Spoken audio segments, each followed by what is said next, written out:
اعوذ باللہ من الشیطان الرجیم بسم اللہ الرحمن الرحیم هو الذی انزل علیک الکتاب منہ آیات محکمات ہن ام الکتاب واخر متشابہات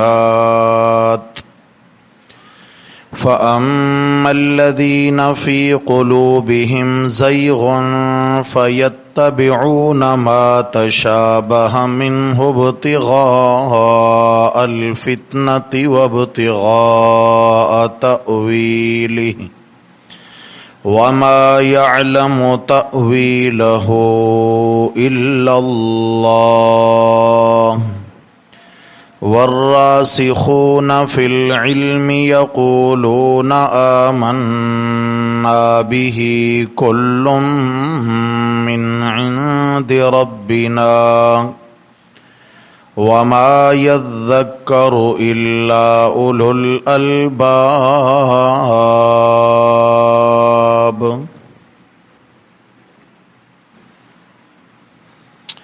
هو الذی انزل علیک الکتاب، وہی تو ہے جس نے آپ صلی اللہ علیہ وسلم پر کتاب نازل فرمائی، منہ آیات محکمات، اس میں بعض آیتیں محکم ہیں یعنی جن کے معنی معلوم ہیں، ہن ام الکتاب، وہی کتاب کی اصل ہیں، وَأُخَرُ مُتَشَابِہَاتٌ، اور دیگر متشابہات ہیں یعنی جن کے معنی معلوم نہیں، فَأَمَّا الَّذِينَ فِي قُلُوبِهِمْ زَيْغٌ، پس بہرحال وہ لوگ جن کے دلوں میں کجی ہے یعنی ٹیڑھا پن ہے، فَيَتَّبِعُونَ مَا تَشَابَهَ مِنْهُ، پس وہ پیروی کرتے ہیں اس میں سے متشابہات کی، ابتغاء الفتنہ، گمراہی پھیلانے کی غرض سے، وابتغاء تأویلہ، اور اس کے معنی معلوم کرنے کی غرض سے، وما یعلم تأویلہ الا اللہ، اور اللہ کے سوا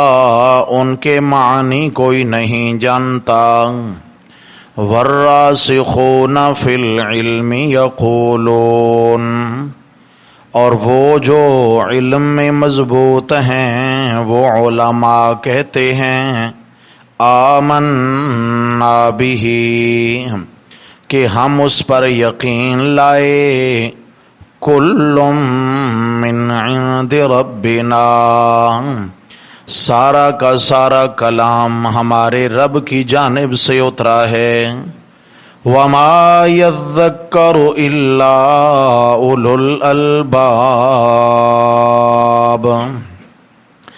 عقل والوں کے علاوہ کوئی بھی نصیحت حاصل نہیں کرتا، ربنا لا تزغ قلوبنا بعد اذ ہدیتنا، اور یوں بھی دعا کرتے ہیں، کہتے ہیں اے ہمارے پروردگار ہمارے دلوں کو مت پھیر دینا بعد اس کے کہ آپ نے ہمیں ہدایت عطا فرما دی، وَهَبْ لَنَا مِن لَّدُنْكَ رَحْمَةً، اور ہمیں اپنے دربار میں سے رحمت عطا فرما دیجئے، اِنَّكَ أَنتَ الْوَهَّابُ،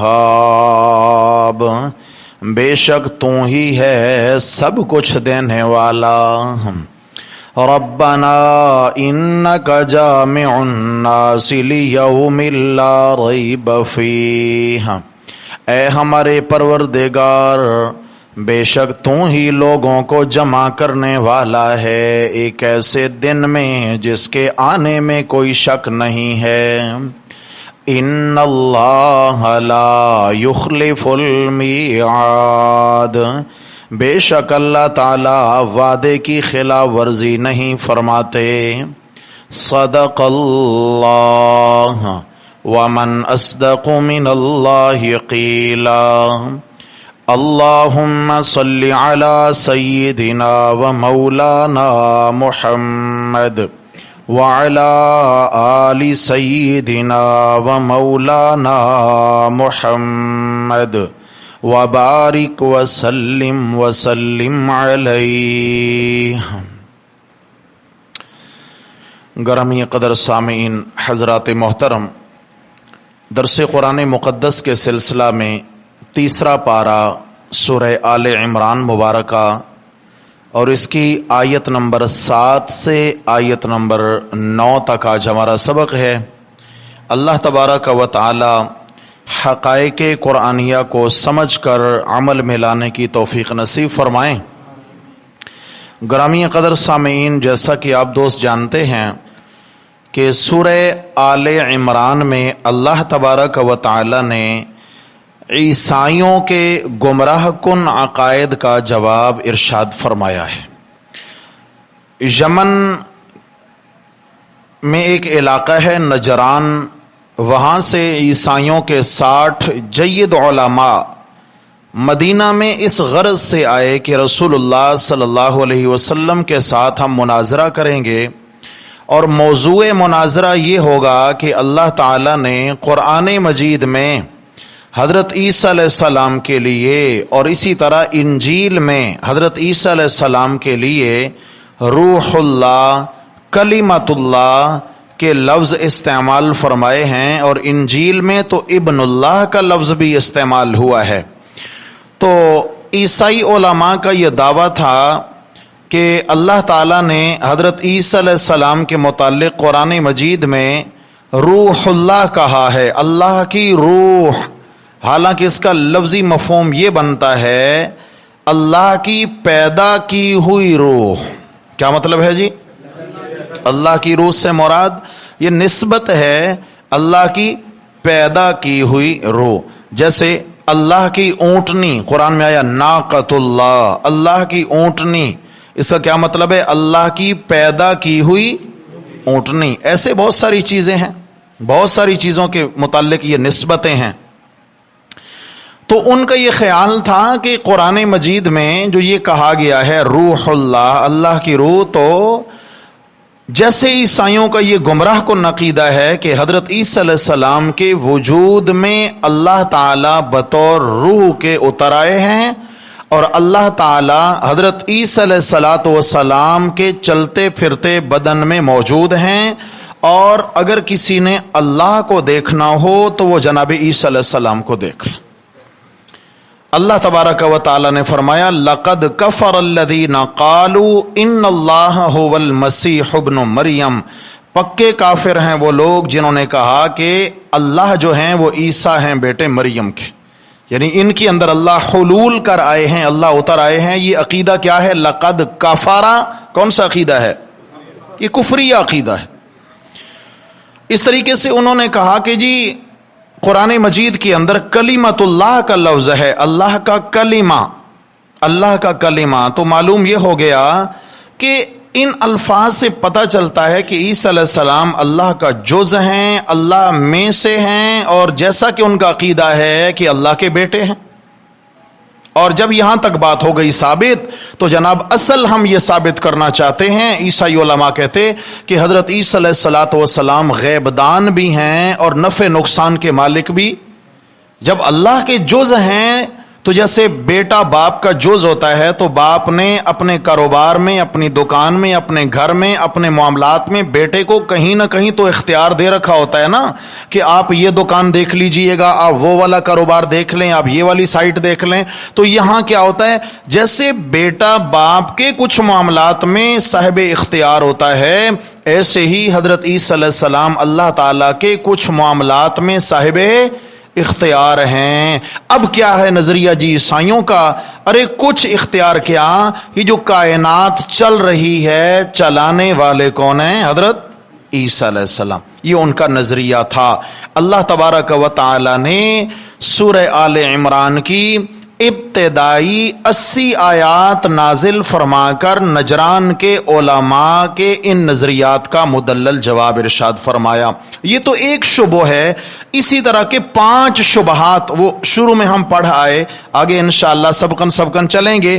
5 شبہات کا انہوں نے اظہار کیا تھا کہ جی ہمارا پہلا شبہ ہے، اللہ نے قرآن میں عیسیٰ علیہ السلام کو روح اللہ کلمت اللہ کہا ہے، لہٰذا لگتا ہے اللہ سے کوئی خاص ان کی رشتہ داری ہے، اللہ سے کوئی خاص نسبت ہے جو کسی اور کو نہیں ہے، تو تب ہم ان کو الہ اور معبود سمجھ کر پکارتے ہیں اور تبھی ہم ان کو اپنا نفع نقصان کا مالک سمجھتے ہیں۔ اللہ تبارک و تعالی نے یہاں پر آیت نمبر 7 کے اندر مفصل جواب دیا ہے اسی شبہ کا کہ اللہ تعالیٰ نے عیسیٰ علیہ السلام کو روح اللہ یا کلمت اللہ کیوں کہا ہے، کیا مطلب کیوں کہا ہے، اس کا جواب دیا۔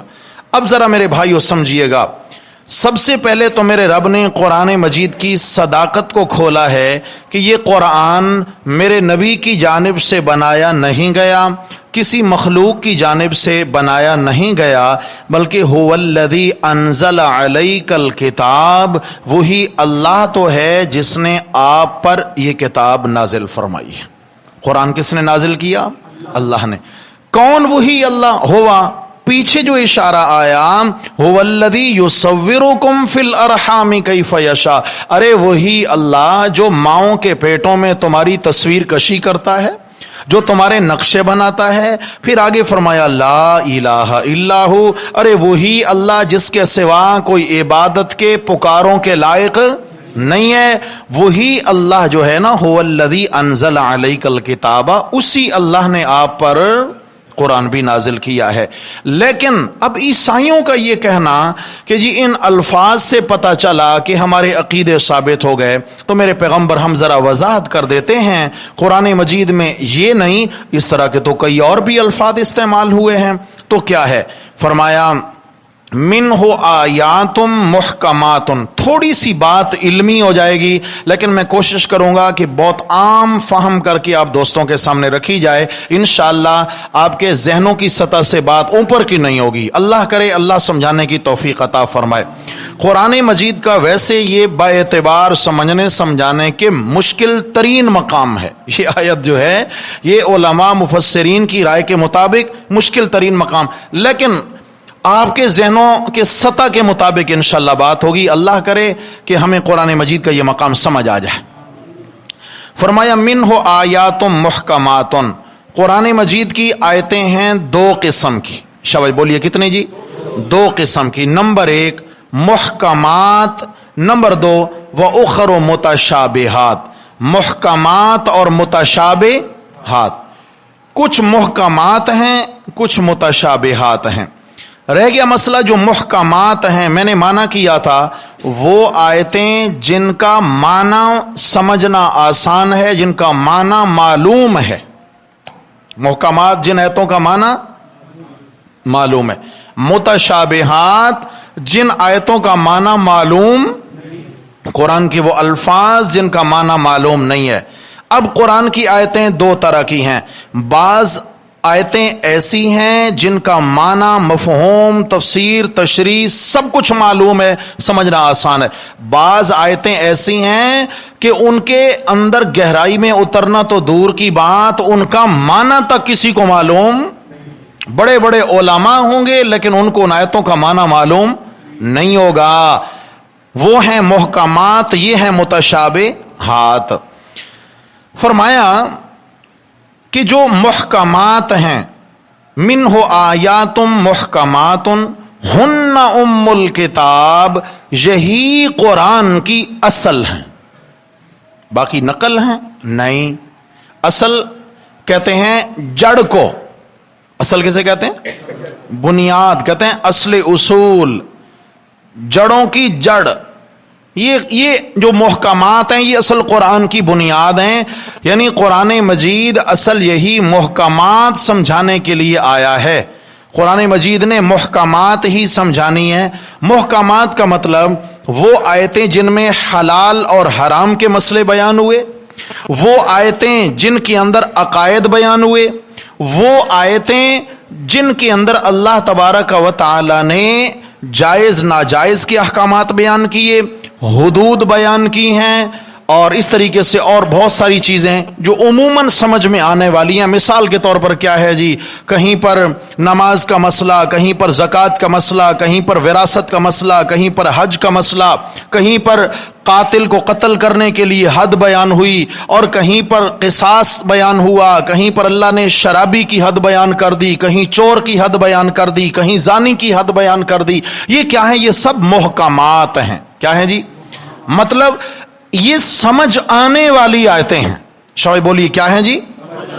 یہ سمجھ آنے والی آیات ہیں۔ تو فرمایا قرآن مجید کی آیتوں کا ایک گروپ تو یہ ہو گیا ہن محکمات۔ محکمات ہیں، ارے محکمات کیا؟ فرمایا ہن ام الکتاب، یہی قرآن کی اصل ہیں، یہی قرآن کی بنیاد ہیں، اصل ہیں۔ بس انہی آیتوں کو بنیاد بنا کر آپ لوگوں نے قرآن کو سیکھنا ہے۔ قرآن کو سیکھنے کے لیے بنیاد کیا ہو کہ مجھے حلال و حرام کے مسئلے سمجھ آ جائیں، مجھے احکامات سمجھ آ جائیں، مجھے حدود و قیود سمجھ آ جائیں، مجھے زندگی کیسی گزارنی ہے، مجھے معاشرت سمجھ آ جائیں، مجھے جائز ناجائز کے احکامات سمجھ آ جائیں۔ قرآن کو تم نے سیکھنا ہے اس غرض و نیت سے۔ اور یہ کس طرح پتہ چلے گا؟ فرمایا تمہیں صرف محکمات کو سیکھنا ہوگا۔ کس کو بھائی؟ محکمات کو۔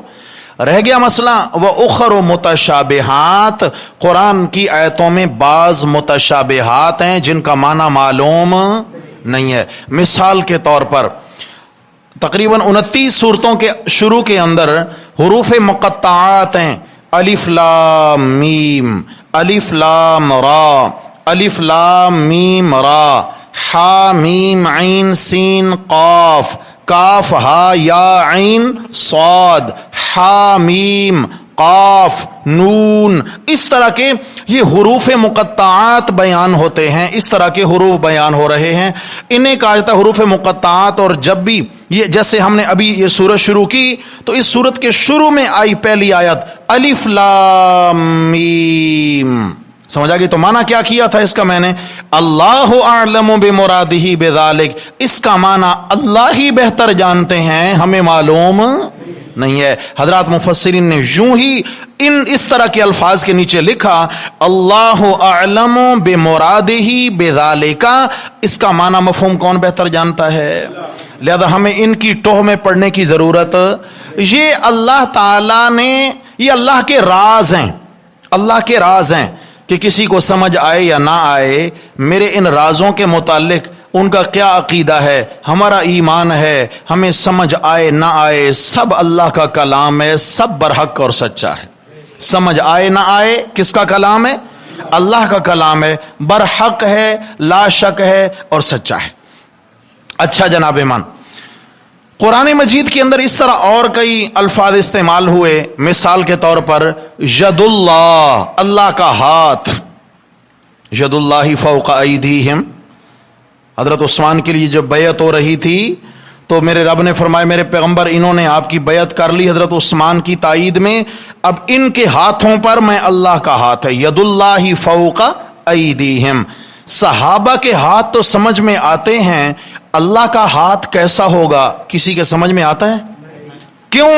اللہ تعالیٰ مجسم نہیں ہے، ہم مجسم ہیں۔ کیا مطلب؟ ہمارا جسم ہے، جسم کے لیے سر ہے، اس کے لیے دھڑ ہے، اس کے لیے کان ہیں، اس کے لیے آنکھیں ہیں، اس کے لیے ہونٹ ہیں، اس کے لیے زبان ہے، اس کے لیے سینہ ہے، اس کے لیے پشت ہے، اس کے لیے ٹانگیں ہیں، پاؤں ہیں، ہاتھ ہیں، بازو ہیں، یہ جسم ہوتا ہے۔ جب بھی اللہ تعالیٰ کے متعلق کہیں کہ اللہ تعالیٰ کا جسم، تو اس طرح اگر کوئی یہ سمجھ لے کہ جیسے میرا جسم ہے اللہ کا ایسا جسم ہوگا، تو میرے بھائیو یہ سوچ گمراہ کن سوچ ہے۔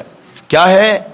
قرآن کہتا ہے لیس کمثلہ شیء، کوئی اللہ جیسا نہیں، اللہ کسی جیسے جب اللہ کے مثل ہی کوئی نہیں، اللہ کی نظیر ہی کوئی نہیں، اللہ تعالیٰ کو ہم مثال کے طور پر نہیں سمجھا سکتے کہ بھئی مثال کے طور پر اللہ تعالیٰ کا قد اتنا ہے، مثال کے طور پر اگر کوئی ان سوچوں میں پڑے گا تو سوائے گمراہی کے کوئی نتیجہ نہیں نکلے گا۔ ید اللہ، اللہ کا ہاتھ، ایسے قرآن میں وجہ اللہ، اللہ کا چہرہ۔ اب اگر کوئی کہے بھئی جیسے یہ ہمارا گول سا چہرہ ہے اور اس پہ ایک ناک ہے اور اس پہ 2 آنکھیں ہیں اور ایسے ایسے ہونٹ ہیں اور یہ حیت ہے اور یہ داڑھی ہے تو یہ ایسا چہرہ، نعوذ باللہ من ذالک، نعوذ باللہ، اللہ ایسی سوچ سے بھی ہمارے دل دماغ کو محفوظ فرمائے۔ اللہ تعالی واجب الوجود ہیں، اللہ کا وجود ہے، کیا مطلب ہے؟ اللہ ہیں، وجود کا مطلب اللہ ہیں۔ کیسے ہیں؟ نہیں نہیں نہیں نہیں نہیں، اس سے آگے سوچنے کی اجازت نہیں ہے، اس سے آگے نہیں۔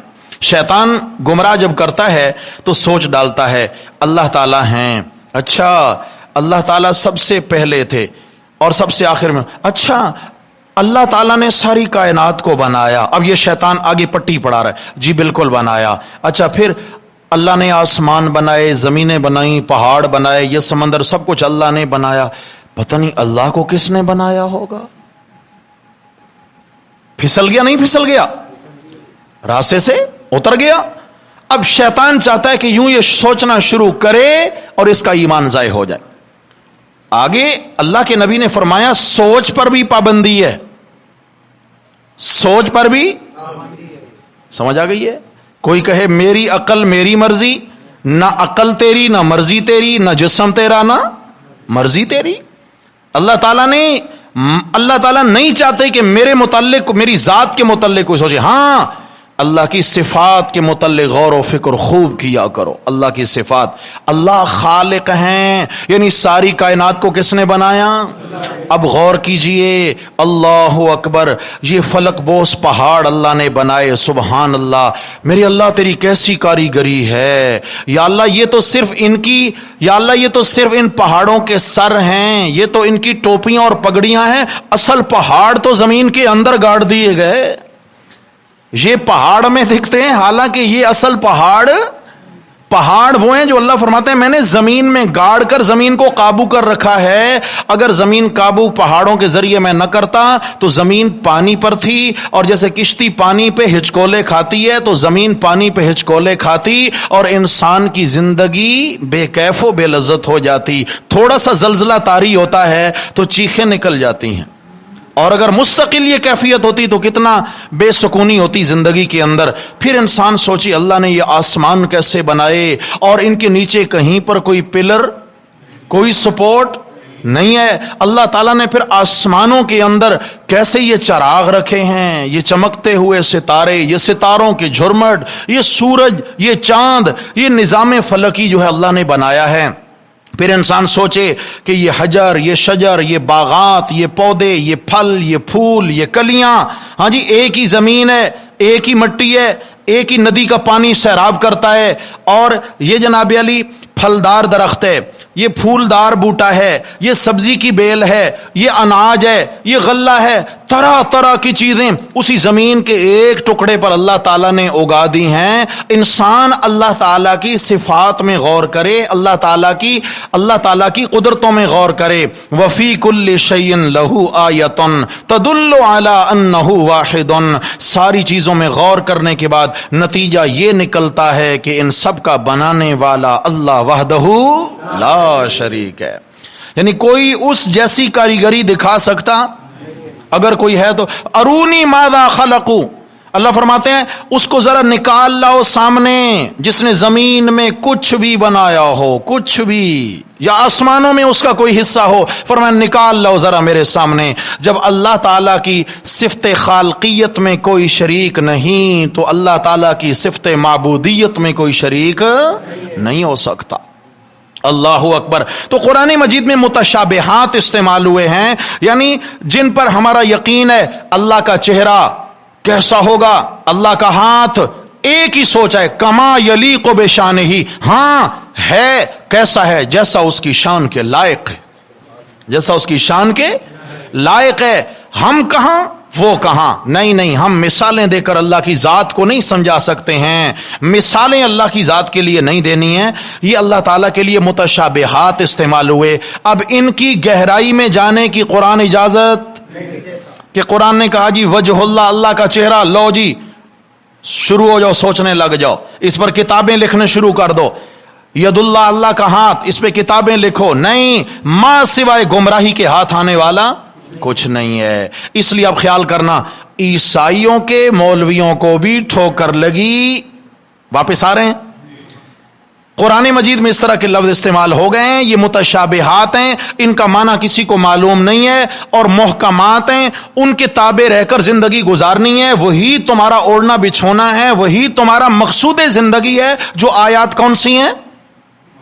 شاباش، محکمات ہیں، کیونکہ انہی کے اندر احکام ہیں، انہی کے اندر حدود ہیں، انہی میں عبادات ہیں، انہی میں عقائد ہیں، انہی میں اعمال ہیں، لہذا ان کو سیکھو اور سمجھو اور ان پر عمل کرو۔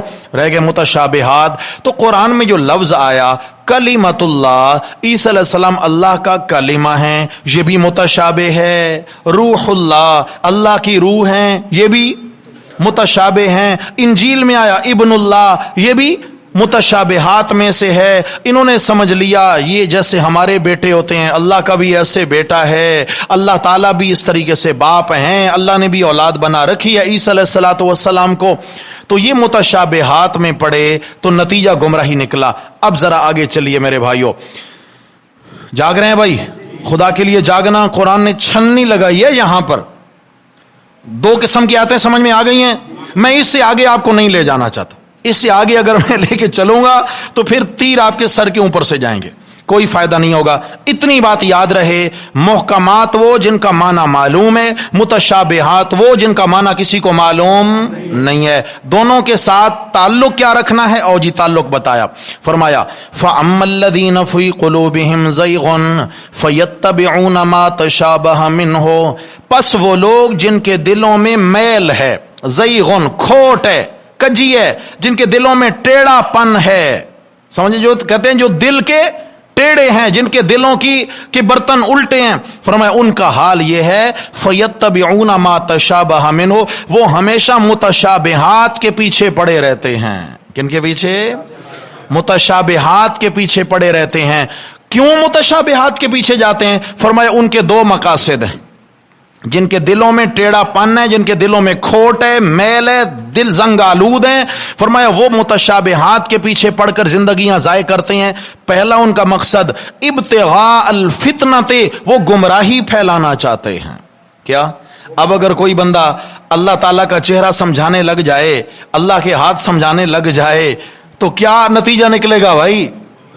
گمراہی نتیجہ نکلے گا۔ جو شیطان چاہتا ہے کہ میں یوں اللہ کی ذات میں سوچ کروا کے بندے کو گمراہ کر دوں، تو فرمایا کہ ابتغاء الفتنہ، فتنہ بمانا ضلالت، گمراہی، یہ گمراہ کرنا چاہتے ہیں۔ نمبر 2 وابتغاء تأویلی، یہ ان الفاظ کا معنی اور مطلب معلوم کرنا چاہتے ہیں۔ سمجھ آ گئی ہے؟ جو محکمات آیات ہیں جن کو سیکھنا چاہیے، جن کے اندر عبادات ہیں، عقائد ہیں، اعمال ہیں، معاشرت ہے، معیشت ہے، ساری کے سارے فائدے کی باتیں محکمات میں ہیں، ان میں نہیں جانے کی کوشش کریں گے، متشابہات میں۔ کیوں؟ تاکہ ہمارے علم میں اضافہ ہو۔ کیا کرو گے علم میں اضافہ کر کے؟ تاکہ یہ ہے کہ ہم اہل حق کے ساتھ بحث مباحثہ کر سکیں، اپنے علم کی تجوری بھریں اور اہل حق کے ساتھ بحث مباحثہ کریں، اہل حق کو نیچا دکھائیں، بھائی ہمیں جو علم آ گیا وہ تمہارے پاس نہیں ہے۔ سمجھ آ گئی ہے؟ اس لیے یہاں پر قرآن مجید نے فرمایا کہ تم متشابہات کے پیچھے جانے کی کوشش۔ اب نتیجہ کیا نکلا؟ عیسائی روح اللہ کلمت اللہ کے لفظ کے پیچھے پڑے تو کیا ہوئے؟ گمراہ ہوئے۔ لہذا تم نے اس لفظ کے پیچھے جانا۔ آج ہمارے معاشرے میں بھی کمی نہیں ہے، ہاں آج بھی کوئی کمی نہیں ہے۔ قرآن مجید میں آ گیا قد جاءکم من اللہ نور و کتاب مبین، کہ تمہارے پاس اللہ کی جانب سے نور آ گیا ہے اور روشن کتاب آ گئی ہے۔ نور اور روشن کتاب آ گئی ہے۔ ہمارے خاص طبقے نے، ہمارے بھائی ہیں، اللہ ان کو ہدایت نصیب فرمائے، اللہ قرآن کی سمجھ نصیب فرمائے۔ دیکھیں بھائی، قرآن جب تک سیکھیں گے نہیں، سیکھنے جیسا جب تک نہیں سیکھیں گے تو تب تک ہدایت نصیب ہو سکتی۔ پھر تو وہی بات ہے نا، اگر صرف اپنے علم کی بوریاں بھرنے کی کوشش کریں گے، ہمارے علم میں اضافہ ہو، متشابہات کے پیچھے پڑیں گے، نتیجہ کیا نکلے گا؟ علم تو پتہ نہیں آئے گا یا نہیں آئے گا، لیکن کیا ہے، علم تو شیطان کے پاس بھی بہت تھا، لیکن کیا اس کے علم نے اسے بچا لیا؟ نہیں۔ اللہ کی مان کے چلو، علم وہ ہے جو اللہ کی مان کے چلا جائے، اللہ کی مان کے چلا۔ قد جاءکم من اللہ نور و کتاب مبین، اللہ کی جانب سے تمہارے پاس نور اور روشن کتاب آ گئی ہے۔ ہمارے دوست کہنے لگے نور سے مراد نبی کریم صلی اللہ علیہ وسلم، اور نور سے مراد کیا ہے؟ آپ صلی اللہ علیہ وسلم اللہ کے نور میں سے نور کا ٹکڑا جدا ہیں۔ عقیدہ کیا بنا لیا؟ آپ علیہ السلام اللہ کے نور میں سے نور جدا ہیں۔ اچھا، یہ جو میں سے کا لفظ ہوتا ہے، میں آسان کر رہا ہوں سمجھانے کے لیے، میں سے، بیٹا باپ میں سے ہے، سمجھ آ گئی ہے؟ کیا ہے؟ بیٹا اپنے باپ کا جز ہے، بیٹا اپنے باپ کا خون ہے، بیٹا اپنے باپ کے بدن کا حصہ ہے، ماں کے بدن کا حصہ ہے، میں سے ہے۔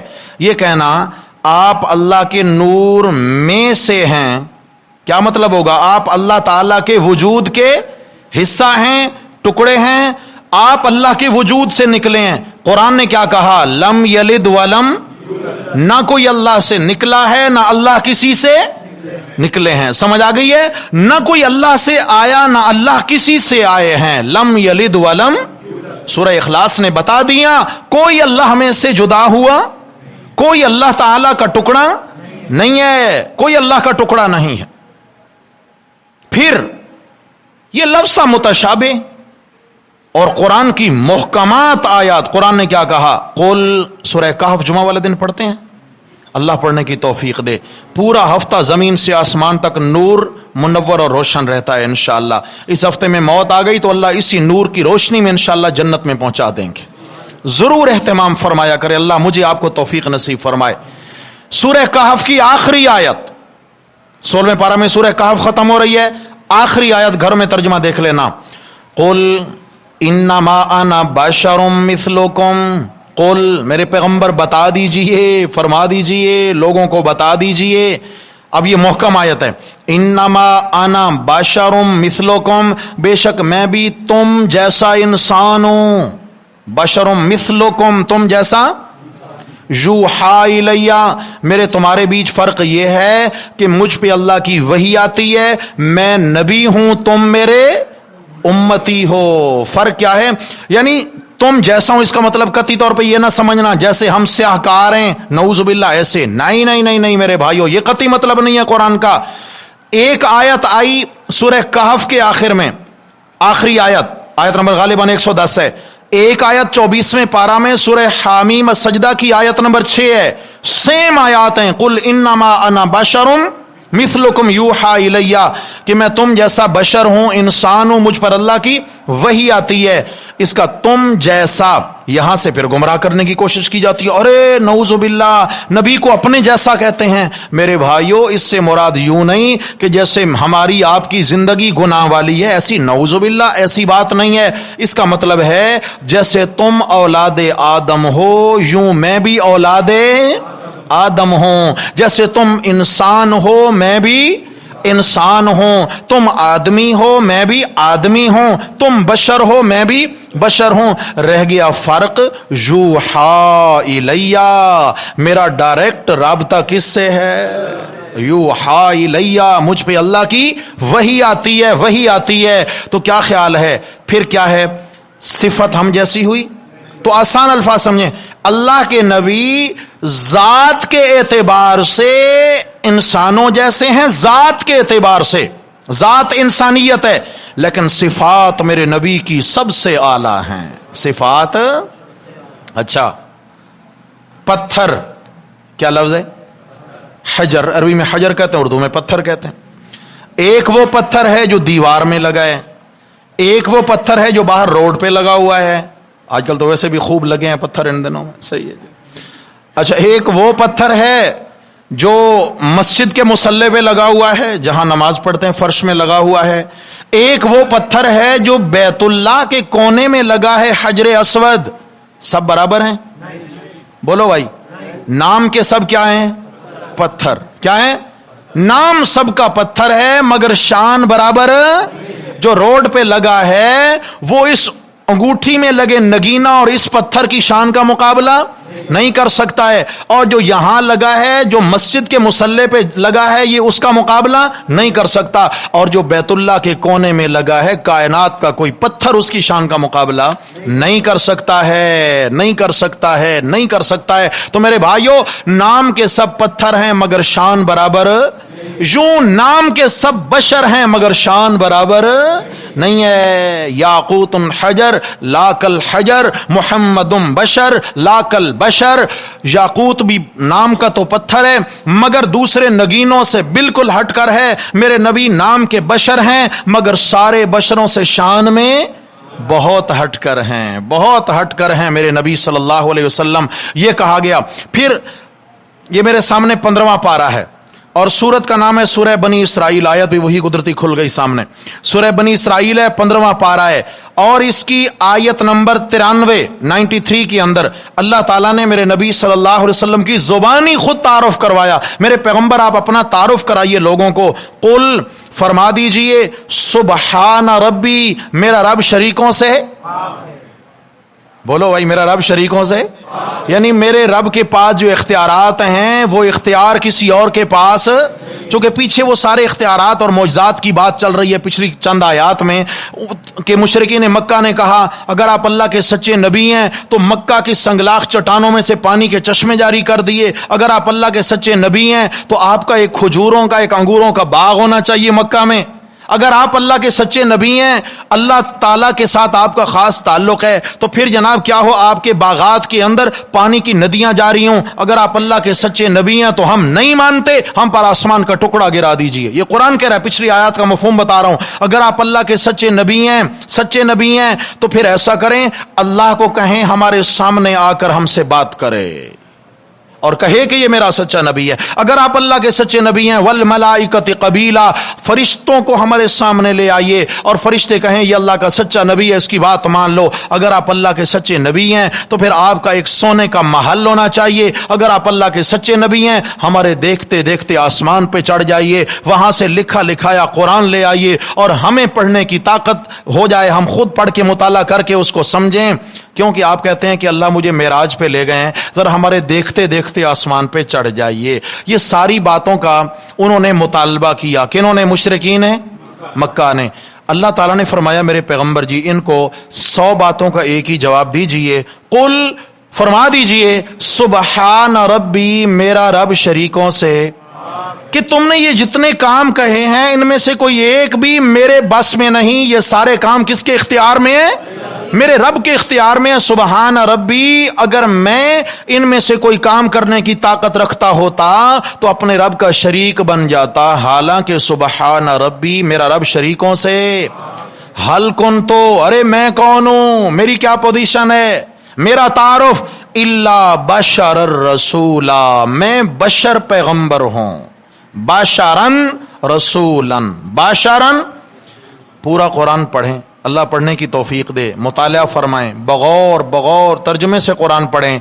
قرآن مجید میں کہیں ایک مقام پر دکھا دیں نور الرسولہ کہ میں نور پیغمبر ہوں. قرآن نے یہ تو کہہ دیا حل کنت الا بشرن رسولن کہ میں کون ہوں؟ بشرن. ذات میری بشر ہے، صفت میری رسولن.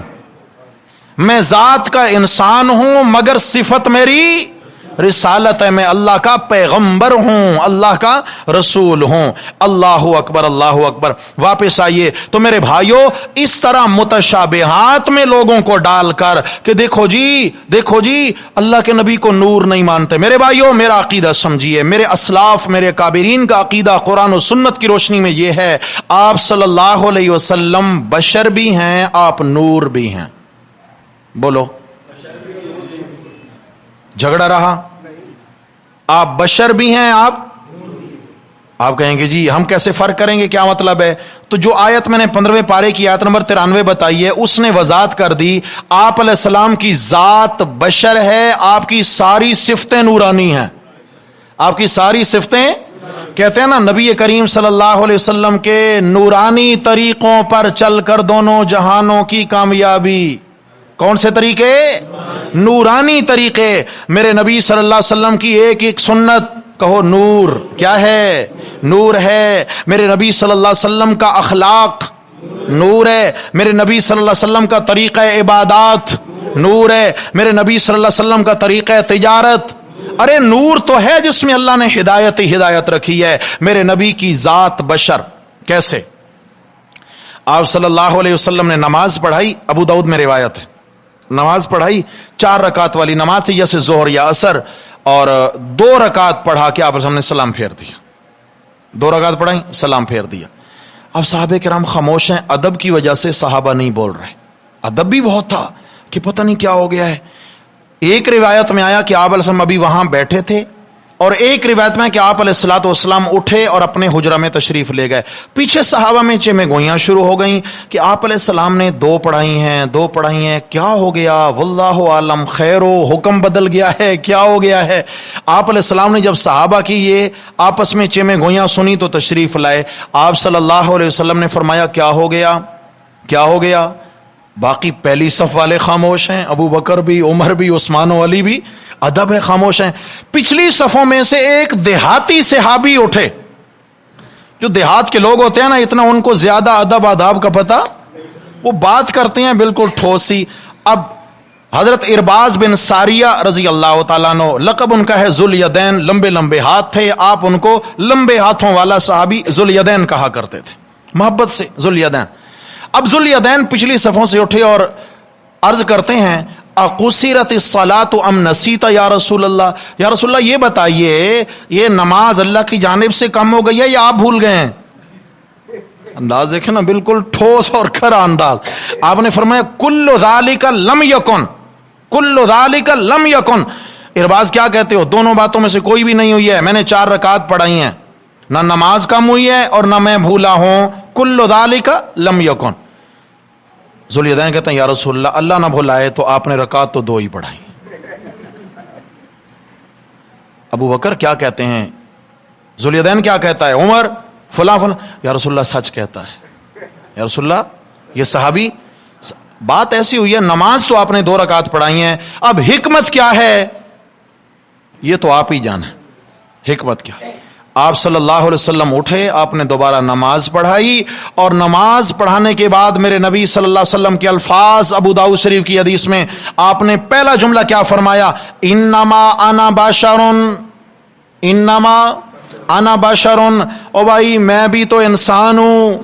میں کیا ہوں؟ انسا کما تنسون, میں ایسے ہی بھول جاتا ہوں جیسے کبھی کبھی تمہیں نسیان ہو جاتا ہے, ایسے مجھے بھی نسیان. یاد رکھنا, بھولنا عیب نہیں ہے, گناہ کرنا عیب ہے. بھولنا عیب, بھولنے سے پاک صرف اللہ کی ذات ہے. نسیان صرف اللہ کی ذات کو نہیں ہوتا. آپ صلی اللہ علیہ وسلم کیا فرماتے ہیں؟ انما انا بشرن, میں بھی بشر ہوں, میں انسان ہوں. انسا کما تنسون, میں بھی کبھی بھول جاتا ہوں جیسے تم بھول جاتے ہو. آگے فرمایا اذا نسیتو فذکرونی, جب میں بھول جایا کروں نماز میں مجھے یاد کرا دیا کرو, مجھے یاد دلا دیا کرو. یہ امام صاحب جو بھولیں, کبھی ہے اللہ اکبر, کبھی سبحان اللہ, اٹھنا ہے تو اللہ اکبر, بیٹھنا ہے تو سبحان اللہ. کہاں جا رہے ہیں امام صاحب؟ سبحان اللہ, تشریف رکھیں. یہ کیا ہے جی؟ تکبیر تسبیح امام صاحب کو یاد دلانے کے لیے شریعت میں ہے نہیں ہے. آپ صلی اللہ علیہ وسلم نے فرمایا. ایک اور مقام پر آپ علیہ الصلوۃ والسلام نے فرمایا سبحان اللہ, آپ علیہ السلام نے فرمایا آکل کما یاکل البشر, میں بھی اس طرح کھانا کھاتا ہوں جس طرح باقی لوگ اور انسان کھاتے ہیں. اشرب کما یشرب البشر, میں بھی ایسے ہی پیتا ہوں پینے کی چیزیں جیسے باقی لوگ پیتے ہیں. آپ نے فرمایا میں ایسے ہی سو جاتا ہوں جیسے باقی لوگ سو جاتے ہیں. پھر آپ نے فرمایا اموت کما یموت البشر, مجھے بھی ایک دن موت آنی ہے جیسے باقی بشر اور انسانوں کو موت. کیا مطلب؟ کل نفس ذائقۃ الموت سے پاک صرف کون ہے؟ آپ علیہ الصلوۃ والسلام نے عمل سے بتا دیا کہ میں اولاد آدم ہوں. یہ محکمات چھوڑ کر یہ آیات، یہ احادیث، یہ محکمات چھوڑ کر ایک لفظ نور قرآن کا لے کر اس متشابہ لفظ کو لے کر یہ کہنا کہ آپ اللہ کے نور کا ٹکڑا ہیں، آپ اللہ میں سے ہیں، نور من نور اللہ، اللہ کے نور میں سے نور. آج کل تو اللہ سمجھ نصیب فرمائے، میں اعتراض کے طور پہ نہیں کہہ رہا، میں تو دعا کرتا ہوں اللہ سمجھ نصیب فرمائے. اذان سے پہلے اور بعد میں جناب صلاۃ والسلام پڑھا جا رہا، اس میں کیا ہے؟ عجیب عجیب الفاظ کا اضافہ. الصلاۃ والسلام علیک یا رسول اللہ، یہ تو ایک الگ ہے. الصلاۃ والسلام علیک یا نورم من نور اللہ، یا نورم، اب یہ لفظ کا اضافہ ہو گیا، اے اللہ کے نور میں سے نور کے ٹکڑے. کہو انا للہ. سورہ اخلاص کا انکار ہوا کہ نہ ہوا؟ اللہ اکبر. عیسائیوں نے کہا تھا کہ اگر اللہ کو دیکھنا ہو تو عیسیٰ علیہ السلام کو دیکھ لیجئے، انہی کے بدن میں حلول کر کے آ گئے ہیں، انہی کی شکل میں اللہ زمین پر یہ چلتے پھرتے نظر آتے ہیں. اور آج کے ہمارے کلمہ گو بھائیوں نے کیا کہا؟ نعتیں پڑھنے کا بھی شوق ہوتا ہے، اچھی نعت پڑھیں، ضرور پڑھیں، میرے نبی کی تعریف کریں، ثواب ہے، عبادت. لیکن کوئی ایسا جملہ زبان پہ نہ آئے جو اللہ کی توحید کو بھی چیلنج کر دے. جیسے عیسائیوں نے محبت میں حضرت عیسیٰ علیہ السلام کو کہاں پہنچا دیا. میرے بھائیو، شرک ہمیشہ محبت میں ہوتا ہے. کس میں؟ محبت جب حد سے بڑھتی ہے تو پھر شرک شروع ہوتا ہے. ہمارے دوستوں نے کیا کہا؟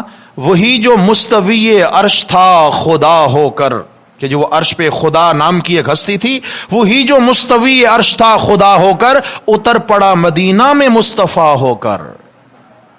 سمجھیے، اس میں عیسائیوں کا عقیدہ یہاں نہیں آ رہا. وہ کہتے ہیں کہ اللہ عیسیٰ علیہ السلام کے بدن میں آ گئے. اور اگر آج کوئی کہے وہی جو مستوی عرش تھا خدا ہو کر اتر پڑا مدینہ میں مصطفیٰ ہو کر، اللہ تعالیٰ جو خدا کے نام سے یعنی عرش پر تھے وہ مدینہ میں تشریف لائے آپ علیہ السلام کی شکل دھار کر. تو میرے بھائیوں، یہ وہی تو ہے عقیدہ حلول جو عیسائیوں کا تھا، اور اللہ تعالیٰ نے ان پر کفر کا فتویٰ لگایا. لقد کفر الذین قالوا ان اللہ هو المسیح ابن مریم. اللہ تعالیٰ ہمیں اعتدال نصیب فرمائے، اللہ تعالیٰ ہمیں افراط و تفریط سے محفوظ فرمائے. میرے بھائیوں، کبھی ضد میں نہ آنا، خدا کے لیے کبھی ضد میں نہ آنا. اپنے دل کا برتن سیدھا رکھیں. تحقیق کا دور ہے، قرآن و سنت کی روشنی میں بھرپور تحقیق کریں. علماء کے پاس جائیں، جید علماء کے پاس جائیں، جہاں تسلی ہو وہاں جائیں. لیکن بن تحقیق کے یوں کوئی نظریہ بنا لینا، نہیں نہیں نہیں. میرے بھائیوں، ہم سیکھتے سیکھتے دنیا سے جائیں، اسی میں ہماری پردہ داری ہے، اسی میں ہماری پردہ داری ہے. ہم سیکھتے سیکھتے دنیا سے جائیں انشاءاللہ. چلیں جناب علی، کیا فرمایا یہاں پر جی؟ اللہ اکبر، اللہ اکبر.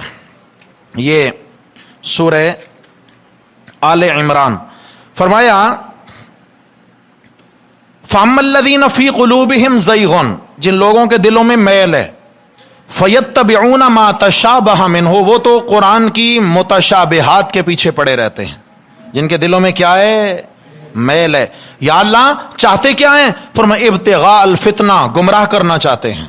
سیدھے سادے لوگوں کو متشابہات میں ڈال کر گمراہ کرنے کی کوشش کریں گے. وابتغاء تأویلی، اور دوسری نیت یہ ہوتی ہے کہ ہمیں بھرپور علم حاصل ہو جائے، کوئی اور علم کے نقطے ہمارے ہاتھ لگ جائیں. سمجھ آ گئی ہے؟ اس لیے متشابہات کو کھنگالنا شروع کر دیتے ہیں. میرے رب نے جواب دیا، جتنا بھی تم ٹوہ میں لگے رہو متشابہات کے، تمہیں ہاتھ آنے والا کچھ نہیں ہے. وما يعلم تأویلہ الا اللہ، اللہ کے سوا ان کا معنی کوئی جانتا.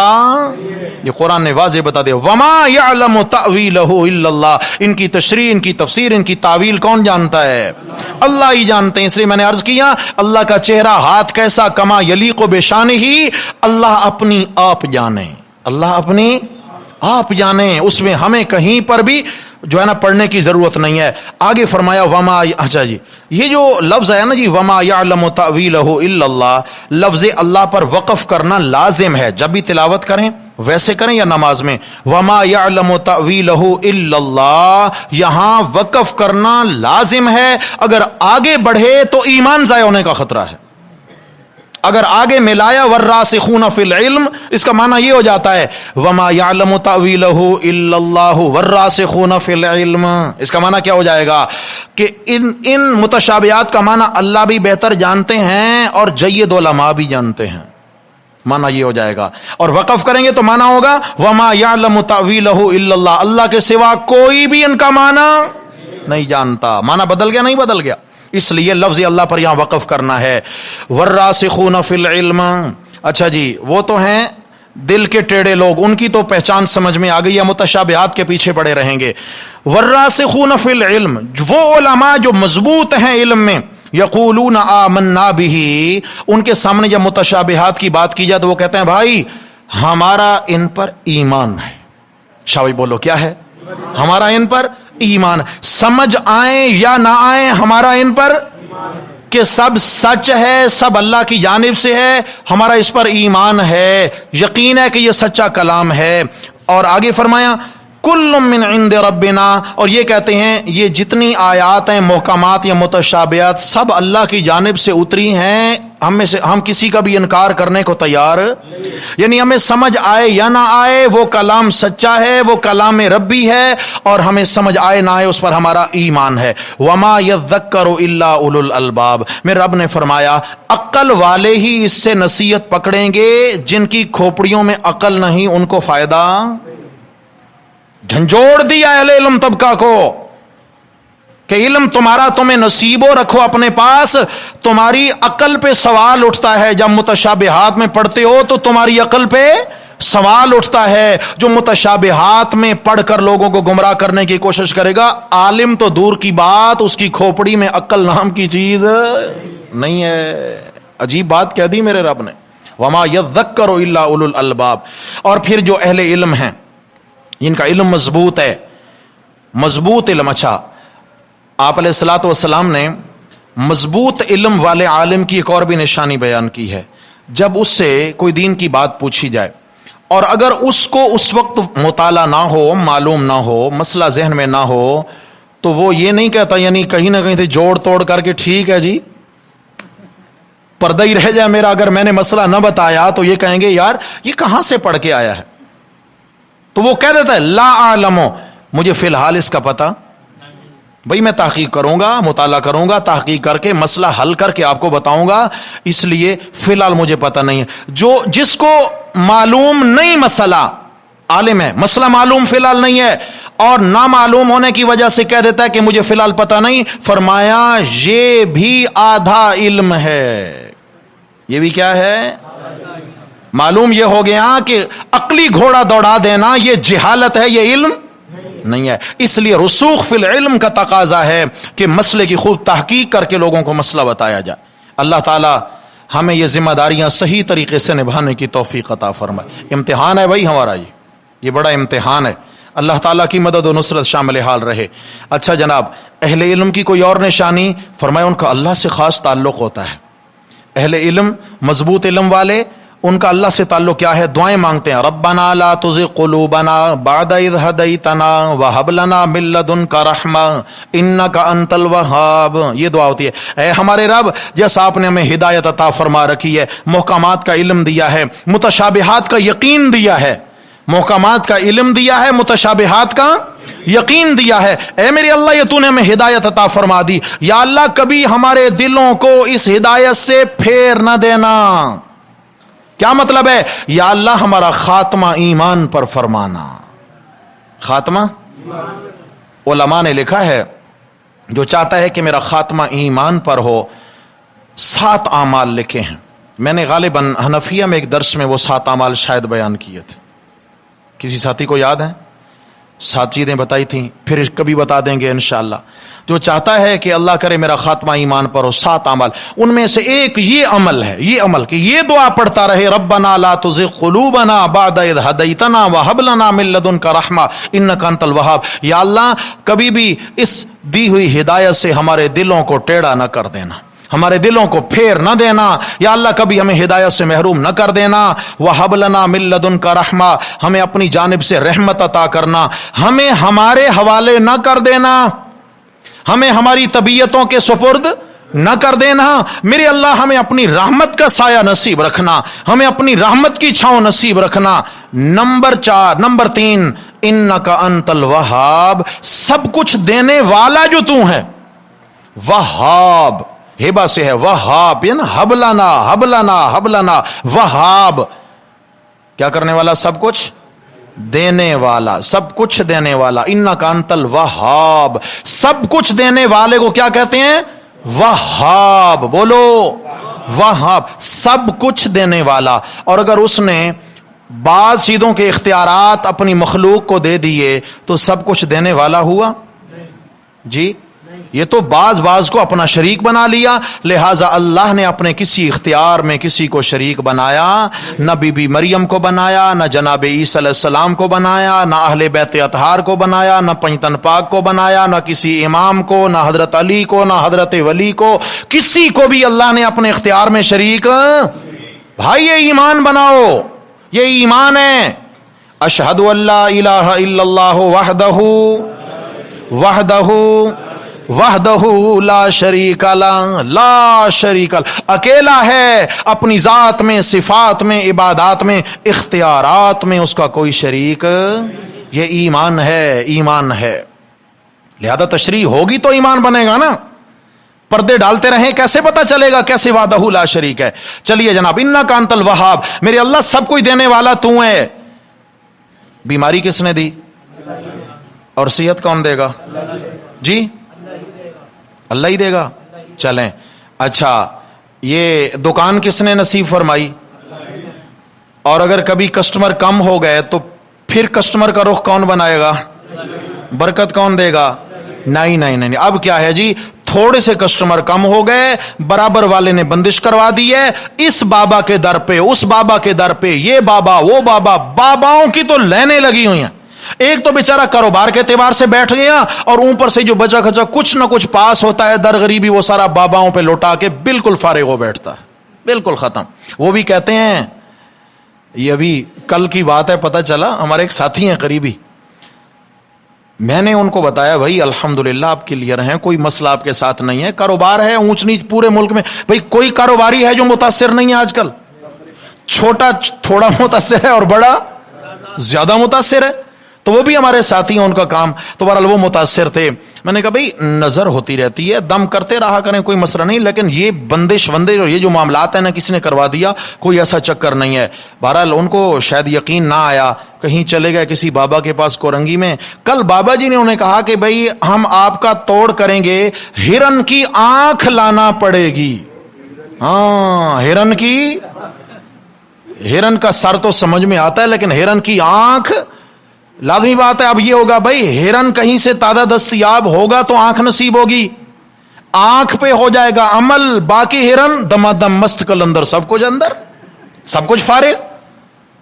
ایمان سے بتائیں یہ تیرے میرے ساتھ کھلواڑ ہے کہ نہیں؟ جب اللہ کا در چھوڑیں گے تو یاد رکھنا اللہ تعالیٰ ایسوں کے حوالے کریں گے، اللہ ایسوں کے سپرد کریں گے جب اللہ کا در چھوڑیں گے ہم. تو کیا وہ اللہ کے محتاج نہیں ہیں؟ جی سب اللہ کے محتاج. انک انت الوہاب، سب کچھ دینے والا کون ہے؟ اور میرے بھائی جس نے دکان دی برکت بھی وہی دے گا. تبارک الذی بیدہ سورہ ملک تو پڑھتے ہیں، تبارک الذی بیدہ الملک، برکت اسی کے ہاتھ میں ہے جس کے قبضہ میں ساری کائنات کی بادشاہی ہے. برکت وہی دے گا. تبارک الذی نزل الفرقان، برکت وہ دے گا جس نے قرآن اتارا ہے. تبارک اللہ احسن الخالقین، ارے برکت وہی دے گا جس نے حسین شکلیں دی ہیں، جس نے حسین شکلیں دی ہیں. جب ان میں کسی کا حصہ نہیں تو برکت دینے میں بھی کوئی حصہ دار. اللہ اکبر. میرے رب نے آگے کیا فرمایا؟ انک انت الوہاب. یوں دعا کرتے ہیں جن کا مضبوط علم ہوتا ہے، دعا یاد کر لو، ربنا لا تزغ قلوبنا بعد اذ ہدیتنا وہب لنا من لدنک رحمہ انک انت سارے بن جو وہابی. اب وہاب کون ہے؟ اللہ. وہابی اللہ والے، اللہ بھائی ہم سب کون ہیں؟ اللہ وہاب والے. ملتانی ملتان، لاہوری لاہور، پشاوری پشاور والے، بغدادی بغداد والے، اور وہابی وہاب. ہے کوئی اختلاف کی بات؟ مشہور ایسا کر دیا گیا. انا للہ و انا الیہ راجعون، انا للہ و انا الیہ راجعون. بعض الفاظ پہ بڑی محنت ہوئی ہے. وہ ایک بزرگ گزر گئے، بہت عرصہ ہوا انتقال ہوا، ان کی کتاب پڑھی میں نے، تو انہوں نے ایک عجیب واقعہ لکھا کہ لکھنؤ میں، بہت زمانہ پہلے کی بات ہے، لکھنؤ میں دو تاجر تھے، ایک مسلمان اور ایک ہندو تھا، برابر میں ان کی دکانیں تھیں، اور یہ بھی کریانہ وہ بھی کریانہ کی دکان ہے۔ اب جو مسلمان تھا اس کی جانب لوگوں کا بڑا رخ تھا اور اس سے لوگ خریدتے تھے مال۔ اس ہندو نے سوچا کہ کوئی نہ کوئی توڑ کروانا چاہیے، بھائی لگتا ہے میری بھی مسلمان نے بندش کروا دی ہے۔ توڑ کروایا کس سے؟ جناب علی وہ ایک پیر صاحب کے بعد، اس زمانے میں کوئی پیر تھا، اس کے پاس گئے، کہا کہ بھائی لوگ میری طرف نہیں آتے، اس کی طرف جاتے ہیں، اس کی طرف جاتے ہیں۔